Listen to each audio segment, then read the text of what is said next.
digital arena, on the app, on your smartphone, on X, YouTube, and Facebook. The Sportscast. Expect the unexpected. The Donut Bag presented by The Sportscast.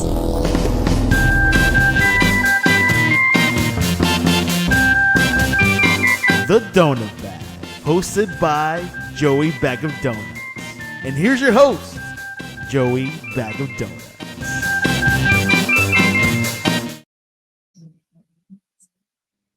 We are dancing today because it is a Victory Monday. That's right. Yeah, we're dancing. Yeah. We weren't dancing. We have no idea what's happening week to week. No, we don't. No clue. Last week, it was the end of the world. This is the worst football team of all time. They were never going to win a game. If they played Notre Dame would actually want to show up and play that game, and Notre Dame would probably win. And this week, now they'll never lose another game again. It's just crazy. And let me just say, all the people that say, "Oh, the fire Tomlin thing was huge last week." They were in a crisis, and they could have gone one of two ways. They could have kept on being crappy, kept on losing, just given up, or they could have chosen the fight, and they chose to fight. So, Tomlin has a million. There's tons of things you can say that you dislike about Tomlin. Time management. He has no history, even though he's been being coaching too conservative.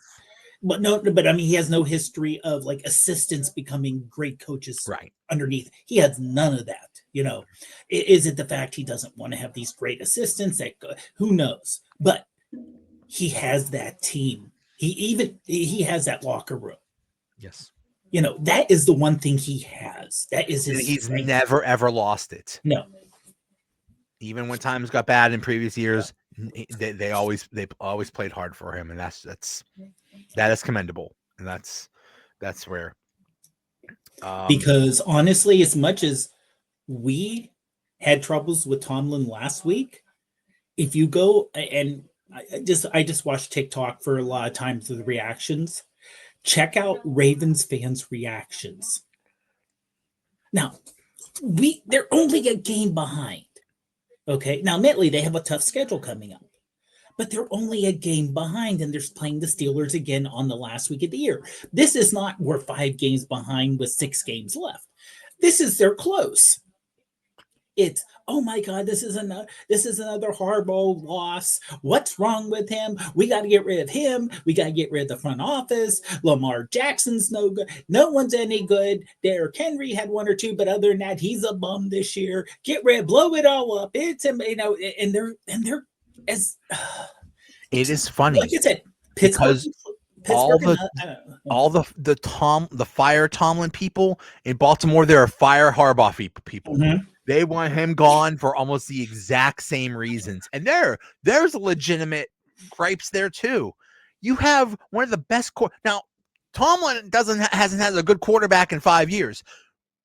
Harbaugh has one of the best quarterbacks, a multiple-time MVP, and you can't get far in the playoffs. That is a legitimate complaint. Yeah. But it's funny. I think both teams, both fan bases would be like, yeah, we'll take Harbaugh on the Steelers, and they'll be, yeah, we'll take Tomlin on the Ravens. It's like, yeah, let's just work out a swap. So it's just funny.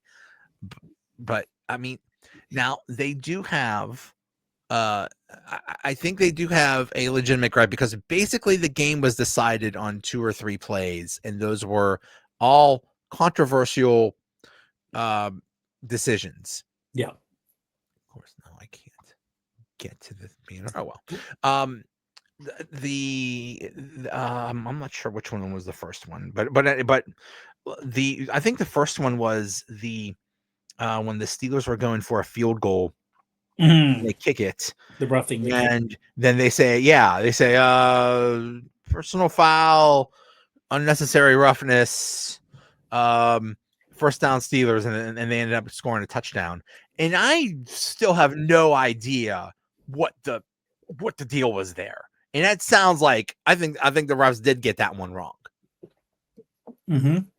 And One then there thing was that honestly, and to sound like two old men here, back in my day, you could power drive the quarterback and they pat you on the back. You wouldn't even get a penalty or a fine. Now you breathe on them. Or sound like Jack Lambert when he said all the quarterbacks should wear dresses, yeah. But no, I mean, the roughing the passer kicker, they're very touchy with it these days. Yeah. You know, like we've seen quarterbacks who got tackled in a normal play, not driving the quarterback, literally you hit the quarterback as he's throwing, and then you just bring him down. And it's like, 15-yard penalty. We've seen that against the Steelers plenty of time. I love those because Now, apparently what the defensive player is supposed to do is matrix it. It's supposed to be Neo in the Matrix and stop time. And as he's moving forward, he's supposed to just like stop and like what the heck do you expect these people to do? They're going 100 miles an hour and they're moving forward and they happen to be landing on top of the quarterback or something like that. yeah, Like I mean, you should be able to common sense say this is someone who's just following through because this is a 6'3", 280-pound human being going at a fast speed. Just saying, okay, versus quarterback throws the ball, the guy takes 1 step, 2 step, 3 steps, and then drives them in the ground. It's like, okay, right. That's obvious. You could have not hit the quarterback. Right. But yeah, I mean, I understand. But it's like the fact that the officials, and correct me if I'm wrong, they're still not full-time officials. Correct. Right? So I'm sorry, you got a multi-billion-dollar league.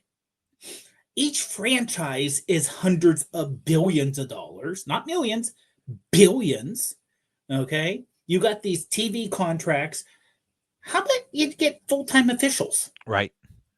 And, okay, so they don't play. You know what you do?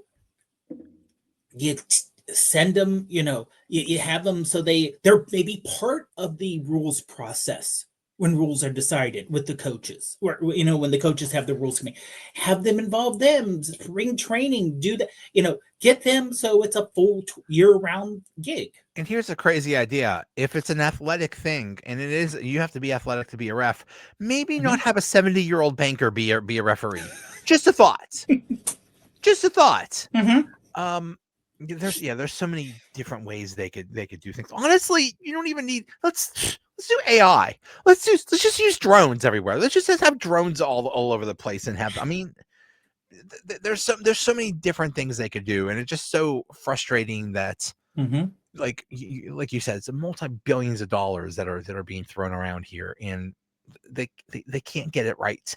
It's just it's a joke. It's an absolute joke. Every game. It isn't just like the game of the week has all the technology on it. And, if you're, let's say Tennessee and Cleveland, you have two guys on a handheld camera trying to film the entire game because no one wants to watch that. But every game you have super high def. I mean, they can literally with the ball, with vision, with artificial vision, not even having a chip in the ball, say, here's where it's spotted, here's where it's here. Right. Now, could you use that to call holding? Yes. In that case, you would have holding on every play.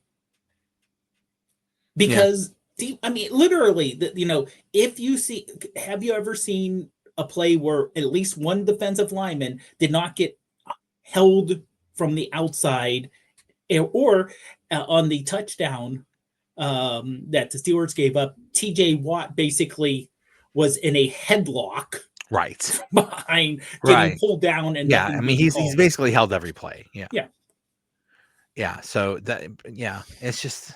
it's just crazy. The other controversial play was Isaiah Likely catches the ball, makes a step, and somehow, and then Joey Porter like knocks it out, and they rule it to incompletion. And from what it sounds like, according to the letter of the rule, that was the correct call. I don't know. It looked pretty much like a catch to me. No, it did. It did. And the weird, I don't know, because if you're on the sideline, let's say, and you catch the ball, you're 2 feet down, you're falling down, but when you hit the ground, the ball draws loose, they consider that an incomplete pass. But if you, let's say, get your 2 feet down and you tumble over and you catch your feet and just kind of, but it's out of bounds, they say, oh, that's a completed pass. It's the whole have the ball with control, 2 feet down in bounds, and then after having both feet down, make a football move. If the guy could have tucked it or took one additional step, that would be considered it. But like I said, it's so inconsistent. Like, let's say he caught the ball in the 5 and he or caught the ball in the 1. If you remember, Jesse James or Antonio Brown remember he caught the ball like on the goal line one year against Antonio the Ravens. Brown, and he basically went backwards and just stretched his hands out. Yeah. And all you have to do is just hit that, you don't have to plane. Yeah, exactly. It's 2 hands, stretch, and then you can have it knocked out of your hands. But it was called correctly per the letter of the law. The question is the way it's written stupid? Yeah. And can they make it better? Because right now, I remember a while ago that you could not get pushed out of bounds on a catch on the sideline. It would be, he would have gotten 2 feet down if the defender didn't basically pick him up and carry him out of bounds. Right. That's a catch. Right. Now, if you're a defender, if the guy catches with 1 foot down, you literally could pick him up, walk him off the field, and it's considered incomplete because that's illegal now. So that's the rule now that if you that's push the rule him, now. Yeah, it's not a catch. Right. Okay. Yeah. So I mean, it's these little, and I think part of the problem is that the rules are done by the coaches. Yeah. They're not done by as far as I know, they're not done by a combination of the coaches and, let's say, the player representatives and officials. The 3 people would be most impacted. I can't imagine how hard it would be to be a ref and just know all of these rules. And like we said, they're part-time. They're doing this part-time. Yeah. So it's just so complicated. I don't know. And they're trying to do instant replay, and they're trying to do this replay assist thing. And I don't know. I just, come on, guys. You're making lots of money. Get it right. And I mean, there's always going to be weird happenings now and then, but it happens too often.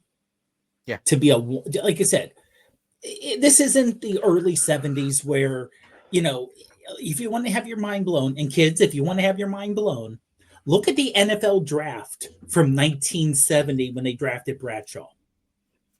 Wasn't it like in the lobby of some hotel or something like that? It was in a ballroom of a hotel in New York City. Okay.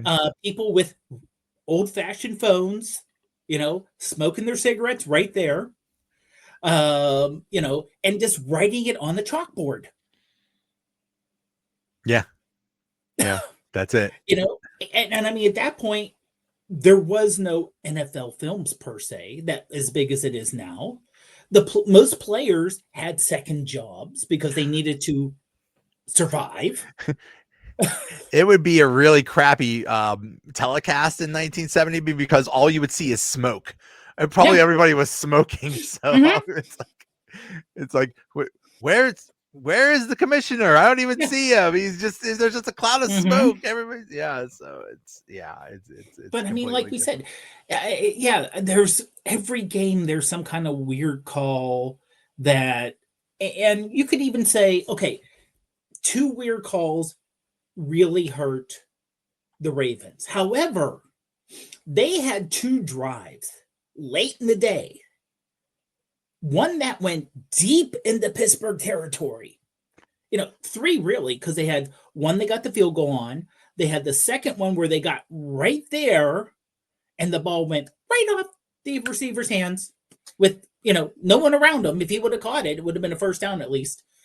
Where I'm following the game along. I was out doing stuff, but I was following the game along. I'm like, oh, first and goal, or, first and 10 on like the, 15-yard line, the Ravens had. I'm like, the way they're driving, I mean, they had a couple big splash plays. The defense was good overall, but they had a couple breakdowns where they got 55-yard runs. Derrick Henry was pretty much contained, except for one 30-yard run, and the other guy on 3rd and 1 who broke out for 55 yards. But it was like, and and second half, you feel the Ravens coming back. The Steelers offense could not get a first down to if they could have run the ball that game, which they couldn't. If they could have run the ball, you could say, okay, we got the ball back. We have, it's almost time. We're going to run the ball 3 times so the clock doesn't stop. I mean, and we know that in 3 downs, we can get a first down. Or if we run it the first 2 times, we can at least get it 3rd and 4, where the defense doesn't know whether we'll run it or we could do just a quick little slant pass or something, where, something where the chance of something bad happening is low. But it was pass, okay, clock stops, stop clock. Oh, we didn't get it. Clock stops. And all of a sudden, the Ravens get it back at the 2-minute warning where, they won, but the fact the run game was non-existent. Which is scary. Yeah. Where that's when you need a running game. Mm-hmm. And not even a great running game, competent. You want to if you get a first down, the game is probably over. But they made no attempt at a first down which was really weird because basically the Ravens had 4 timeouts. This was before the 2-minute warning.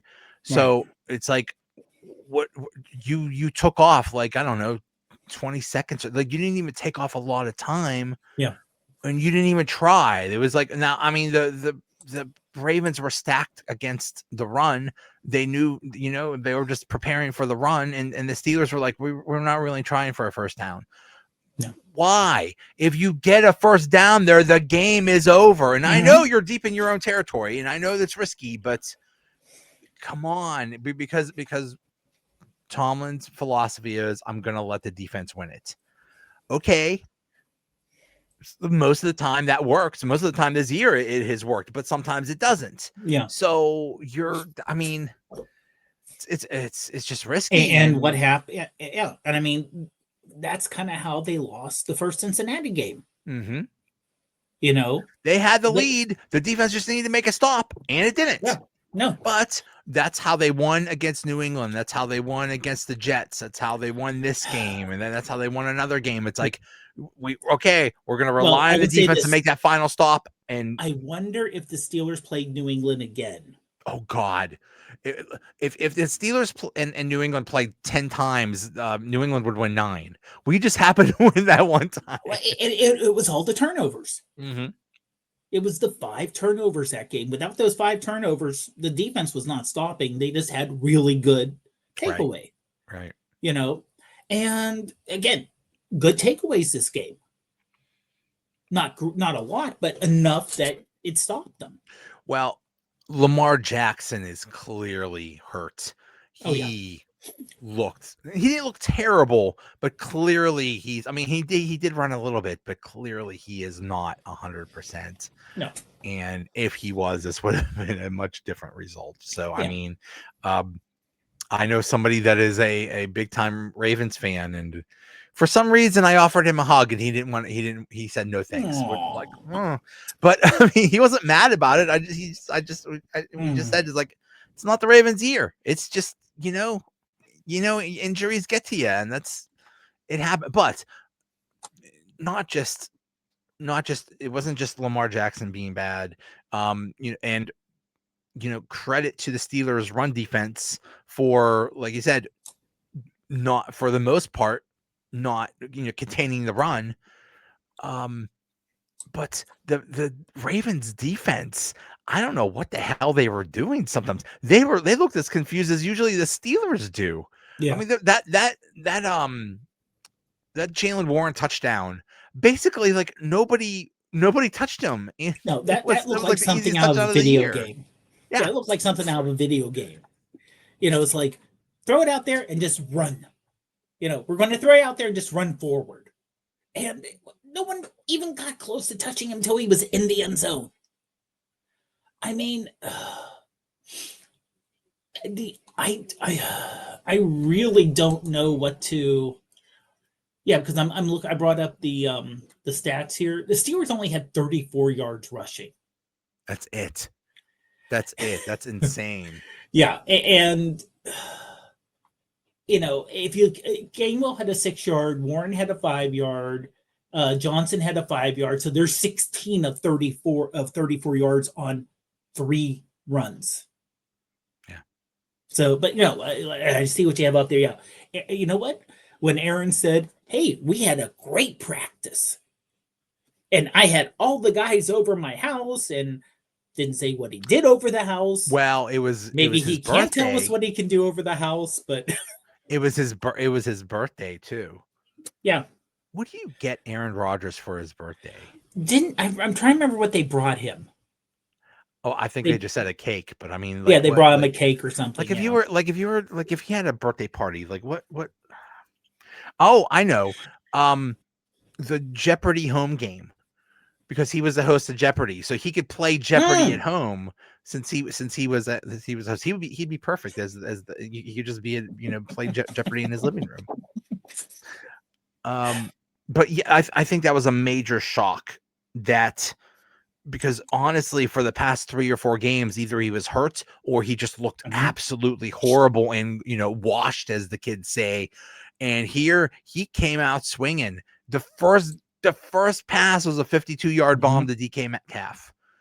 And it was not a wide open play either. No, he was well covered. That had to be a good throw and catch. That had to be right there, and he put it right there.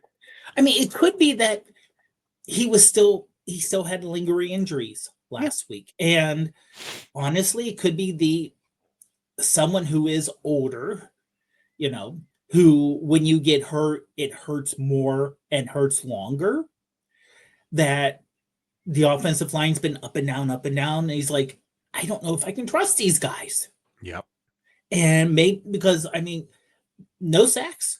He didn't get sacked. Of course, Ravens. Yeah, the Ravens pass rush is horrible. I mean, Ravens went from like a scary defense, as in, will you get out of the game uninjured? Right. To now Ravens defense to be, that's the soft part of their team. There were times when Aaron Rodgers had literally all day to throw. He could have pulled out a book and read a couple chapters and then thrown the ball. I mean, it was just now there were times where Rodgers was really good running around and avoiding sacks too. I mean, he was just he even said something's like, I just woke up feeling good. Hey, you know what? I get it. Some days you get out of bed and you feel good, and some days you get out of bed and you feel like hell. I get it. But it was just hell, he even ran for a touchdown. Goodness. And he did. They almost caught it on camera. The discount double check.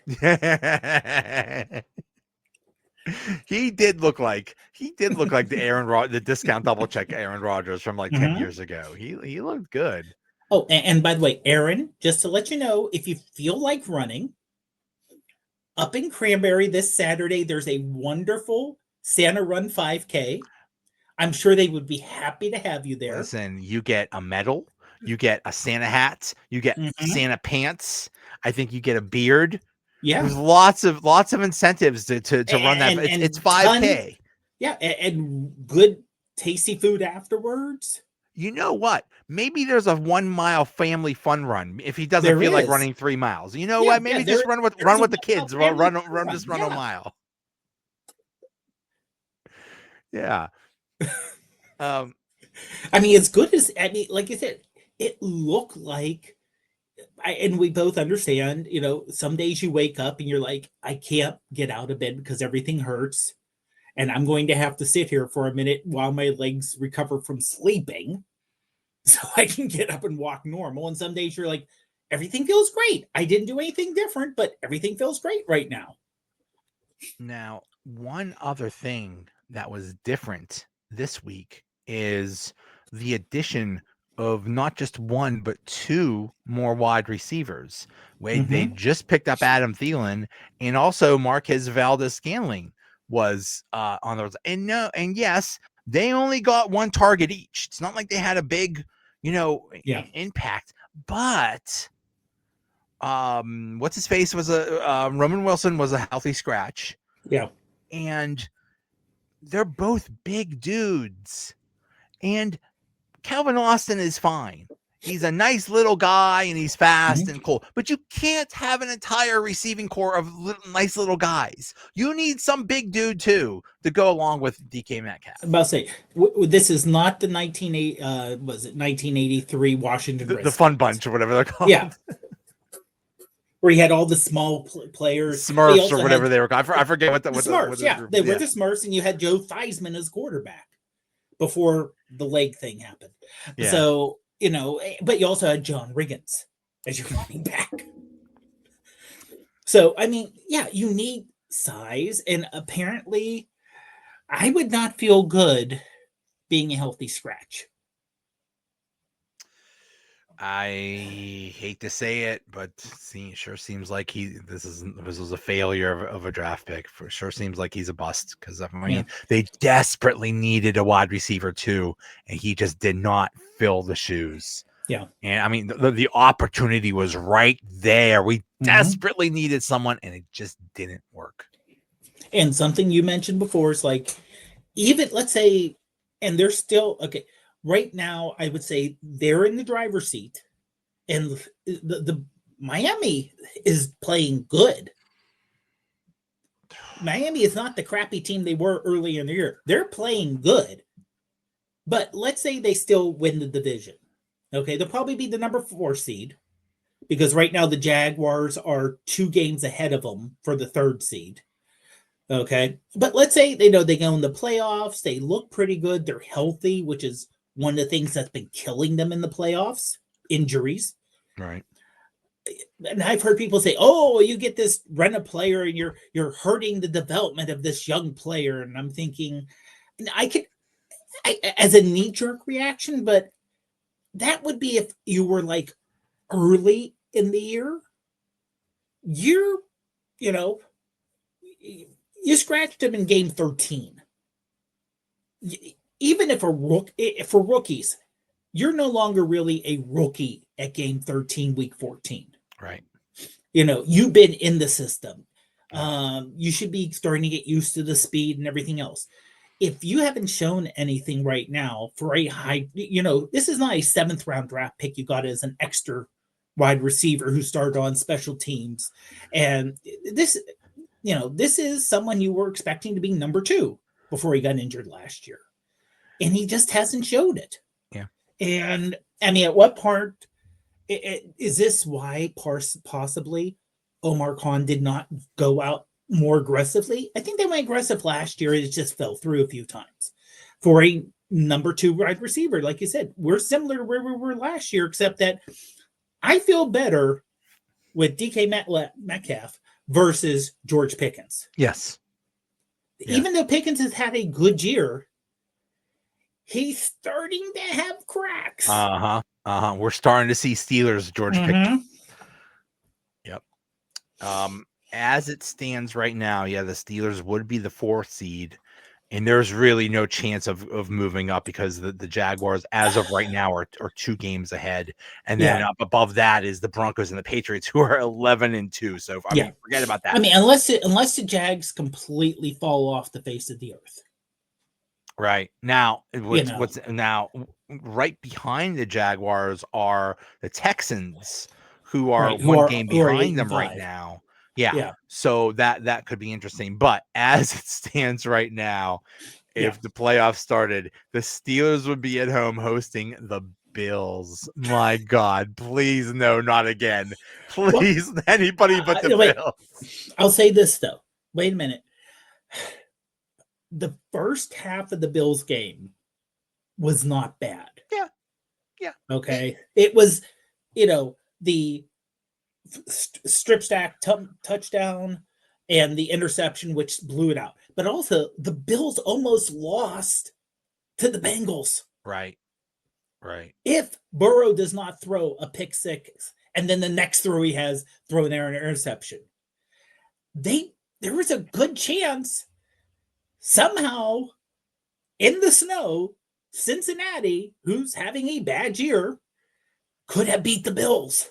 It was very close. Yeah. If the Steelers did play the Bills again, it would definitely be close. I mean, because the Steelers would have a lot to prove. You know, like you made us look so bad. The entire stadium was screaming for the coach to be fired. Yeah. You know what? We got a lot to prove. So it would be an interesting rematch. Still, I don't want it to happen. No, but I mean, if you look at the other teams in the playoffs, I know early for talking playoffs, but the Chargers at 8-4, who are right now beating the Eagles Right. on Monday Night Football. And the three wild card teams, Bills, Chargers, Texans. And the Texans have looked really good. Yeah. There's no, the Colts are going from the best team in football to not making the playoffs. They just collapsed. They just fell apart. And the fact that, Daniel Jones is out for the year, they're done. They're literally thinking about bringing back Phillip Rivers, who's been retired for 3 years now? I mean, honestly, they're 8-5, so they're right behind the Texans for the playoffs. So I could see that, but I mean, the next one down, and this is okay. Hold on. Wait. This is the section where we have stuff for the youths, where we talk about the Ravens, Chiefs, and Dolphins. All that. 6 Everybody had that joke after the game. How do you do, fellow kids? Who would have predicted before this year started? You would have had the Ravens, Chiefs, and Dolphins all at 6-7, out of the playoffs. Mm-hmm. The Chiefs and Ravens might be out of the playoffs. That is the Chiefs insane. have not looked good. The Chiefs have not looked good, and the Chiefs have a bigger struggle than the Ravens. Yeah, because the Ravens still could catch the Steelers. The Chiefs have no chance. In fact, they are eliminated from winning their division. Right. The first time in 9 years. And I want to have a period of football where we don't have like one dominant team for a decade. Right. We went right from the Patriots to the Chiefs. Right. In the last 20 It looks years. like we might go right back to the Patriots. It's disgusting. I've seen Patriots fans like, oh, I'm so glad we're good again. We suffered for so long. What, for like 18 months? Like, what are you talking about? And the fact that the Broncos and Patriots are running away with it right now. Yeah. So next up is the Dolphins. Yeah. And I'm trying to see what the weather is going to be like next Monday. Cold. I'm hoping good. Frigid. Because this is something we talked about early, is that at least I have a race scheduled for Sunday. Joe's thinking about doing a race. And Sunday morning will be 18 degrees with a wind chill of 8. Now, this is a Monday night game. And as of right now, they're calling for snow on Monday and a low of 18. So good. Yeah. Bring You're it talking on. Lower. You're talking during the game, probably lower 20s.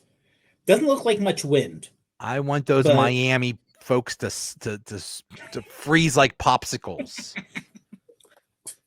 You know when you go from a warm weather place to where it's cold, it is the worst feeling ever. It's like when you're stuck in the cold and you're used to it. It's like what was it today? Like a high of 30 degrees or something like that. It's like, this wasn't quite. In February, if the high was 30 degrees, people would be in shorts. Like, oh my God, we have a heat wave. It's all what you're used to. But if you're used to 80 degrees and you come to 20 degrees, ooh, it's rough. Yeah. So, but still, Miami is playing really good. They have a really good running back, Achane. Tua exists. That's the weird thing with Miami. If Tua could have a great game or a crappy game. Yeah. And unfortunately, given his extensive history of concussions, which you don't want anyone to have concussions, because to me, concussions are different from like an arm or leg, because let's say, you get the Joe Theismann injury, or I forgot who else had his leg kind of dangle like this during the year. That happens. Okay. Your season's screwed, your career may be over, but you will be walking fine. You may be able to do athletic things in a couple of years after the recovery. You get concussion after concussion after concussion, you're all of a sudden 35 years old and you stop mid-conversation because your brain shuts down. Yeah. Yeah, and they're very aware of that now, and they're very they try to prevent that. So if Tua gets another concussion, his career might be over. Yeah, and he's having a good year, but like you said, you're coming up to a very cold environment for them, and people, people around Pittsburgh, even if you don't do, let's say, athletic stuff during the winter, most people shovel during the winter. So you know what it feels like when you go from the nice warm house, you put on your coat, you go outside, and you're like, oh, and you start shoveling, and all your muscles are tight, and your blood's not flowing quite right. It takes you a while to loosen up, but let's say you shovel for a while, and you're doing okay, and you stop for a minute to take a break, talk to a neighbor, whatever, and then you start up again, and all your muscles just kind of go. And you have to loosen up again. It's a different thing when you have to do athletic things in the cold weather. It's a totally different thing. So we'll see. I mean, the Steelers are dealing with their own injuries too. I mean, poor DK Metcalf had to spend another day in Baltimore. Poor guy. Yeah. So for some kind of stomach thing. Yeah. I mean, the worst part is he had to spend another day in Baltimore.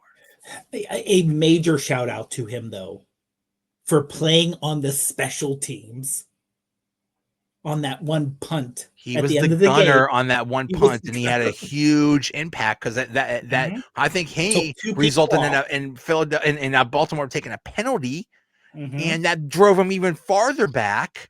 I mean, but still, your number one wide receiver being the gunner. I've never seen that before. I've seen young number one receivers like Antonio Brown was a great kick returner. Yeah. Louis Lips was a great kick returner. Early in their career, when you could say, okay, he's great. He's our number 2 or 3 wide receiver, but not your number one. When you only have a number one. But those guys were the returner. This guy was just doing a grunt job. Like, I'm the gunner. I'm just gonna run down here and try to hit someone. And he was all for it. So I mean, that is amazing. That just speaks so well. He's the exact opposite of George Pickens in terms of attitude. So that's awesome. Yeah, hopefully he's okay. Yeah, hopefully. But I mean, I don't know if Derek Harmon. Oh, I really hope he comes back. I mean, they held their own without him, but still, he really makes that run defense go. So hopefully he's okay. We will see tomorrow. Yeah, I mean, let's see here. There was let's see, he was out. Yeah, I'm seeing older stuff. Nothing from today. We'll get an update for tomorrow from Tomlin. But hopefully, one thing that'll help is, since it is Monday Night Football, you get an extra day. That's right. That's going to help. That extra day helps. But Mm, honestly, this year in football has made no sense. nope. No. The fact that, and we may not pay attention much to the NFC because we're more concerned about getting into playoffs. But the NFC North, you have the Packers in first place at 9-3-1, the Bears at 9-4 as the 7th seed, and the Lions out of the playoffs right now At 8-5. at It's eight not and like they're five. having a bad year. They're 8 No, and 5. And no. they might not make the playoffs. It's The insane. 49ers is the third team in the NFC West, and they're Right. 9 And they're 4. 9-4. They're the third. That's how, I mean, the Seahawks and Rams might be like the top 2 teams in the league. And the 49ers are still the 49ers are the third And they're worst. only a game out. Yeah, and they're only a game out. It's like yeah, what else do we have to do? So it's an insane year, and it's going to be very interesting for the final 4 games to see how it goes. But the Steelers, they helped themselves so much with that win yesterday. Oh yeah, that was so major. Yeah. Because if they lose that, you lose the tiebreaker. You're playing catch up instead of having a game in hand. Mm-hmm. And like we said, if you look at the Ravens' schedule for the remainder of the year, It's brutal. and like I said, the Steelers still not easy because they still have the Dolphins, which we said, they're not they've been a good team recently. They're a hot team. The Lions, who even out of the playoff picture, are still really good. A good team. I Detroit. think we all assumed that was a loss, and I think that's still going to be a loss. I would assume that, but not this year. Hey, you never know. I don't know what Aaron Rodgers' record against the Lions is, but I'll bet it's really good. I bet it's really good. Yeah, I mean, Detroit did beat Dallas 44-30. Yeah. But like it's, and then the Browns for the Steelers, and then the Ravens. Yeah. And now I'll say this: I don't think Shedeur Sanders has played a quality team, and he's lost, but he had stats-wise a great game. You know what? Good for him. Yeah. With all the bullshit I hate his guts. But you know what? And I mean, the main thing about him is he's just very, very, very cocky and very braggadocious and stuff. But you know what? It ain't bragging if you could back it up. Yeah. If you're, you walk the walk, you talk the talk. He's getting his chance and he's balling out. And that even the coach, I think that even the coaches just said, well, okay, you're the starter the rest of the year. But you know what? Hey, man, he's proven it. He finally got his chance and he's proven he belongs. Good for him. Mm-hmm. He backed and the fact that now, admittedly, 364 yards, 23 of 42 is not great. No, Cleveland's pretty much given up on the running. And I mean, the Titans are the worst team in the league, but still, well, they are an really NFL team. Are they really? Because they beat the Cleveland Browns. Right. I mean, they put up a lot of points on the Browns, and the Browns have like the best defense in the league. So there you go. Mm-hmm. Well, supposedly, yeah. But I mean, remember, Shedeur Sanders was also the leading rusher for the Browns for 29 yards. There you go. So I mean, that's going to be an ugly game, as all Pittsburgh Cleveland games are. And it will be their Super Bowl. Yeah. Yeah. But I mean, honestly, this year goes from, like, oh, the Steelers won, and they look like they're in good shape, and then they not only do they lose, but recently the losses have been bad. I mean, bad losses. I don't know why, but like on this playoff picture thing I'm seeing, it says The Colts playoff probability is 37%. The Ravens is 33%. The Chiefs playoff probability is 13%, and the Dolphins playoff probability is only 1%. But they're 6-7. I don't understand why. I guess they have some really bad tiebreakers or something. Tiebreakers. Yeah, it's the tiebreakers. I mean, that's but still, hey. And I think the Ravens are that much higher because of winning they still have a decent, they're still not out of the division, where the Chiefs and the Dolphins are completely out of their division. Yeah.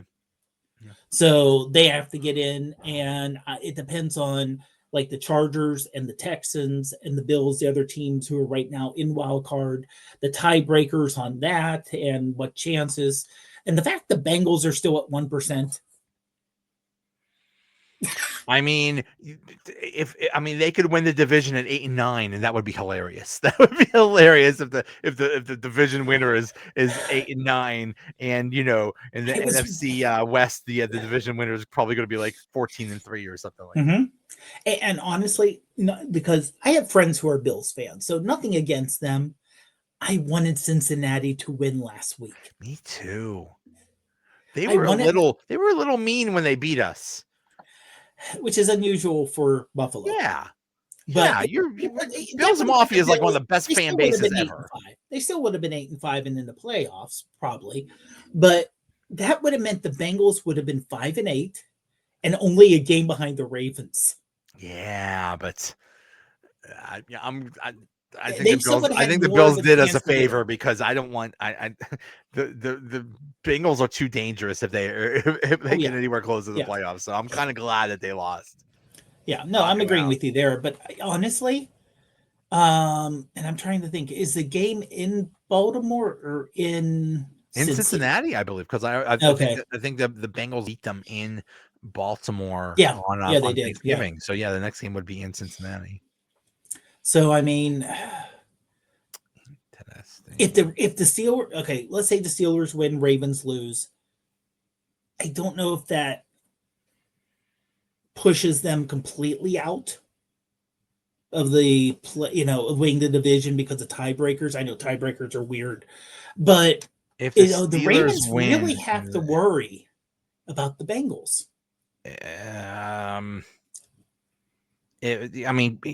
Because there's that second game between the Steelers and Ravens. So if the Ravens are anywhere close, they could still have that. But they would have to be at least a game behind, or they would have to be at most a game behind, because otherwise. So it's gonna get really interesting. But this Dolphins game is no gimme. So we'll see what happens.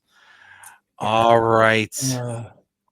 Fun. This is definitely not a boring year. No, we said it before, and it's still not a boring year. And they made it even much more interesting by winning yesterday.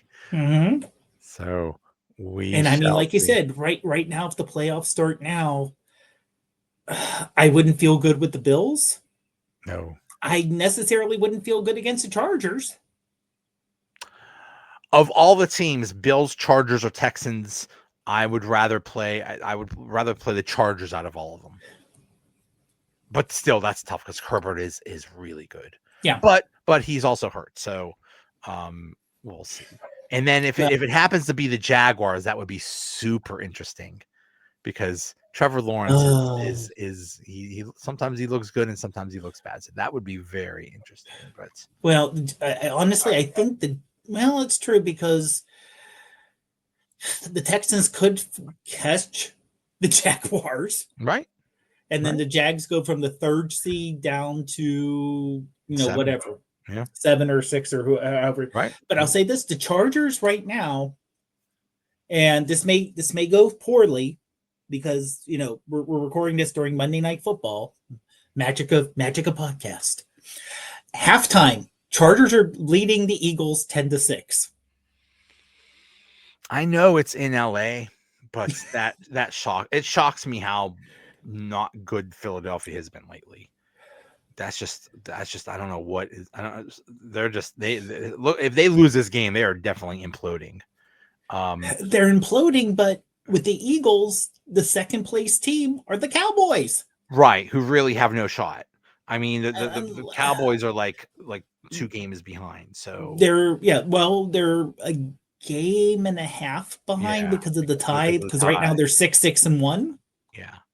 And the Eagles would be 8-5 if they lose, but still, they still have a better chance. But yeah, right now, if they lose, the Buccaneers. I mean, I guess it would it be beneficial for the Steelers if the Eagles won this game? I don't know. I guess because it's a AFC team. I don't think it'd make much of a difference, honestly. I mean, if the Chargers win, I don't know how the tiebreakers are with the Bills.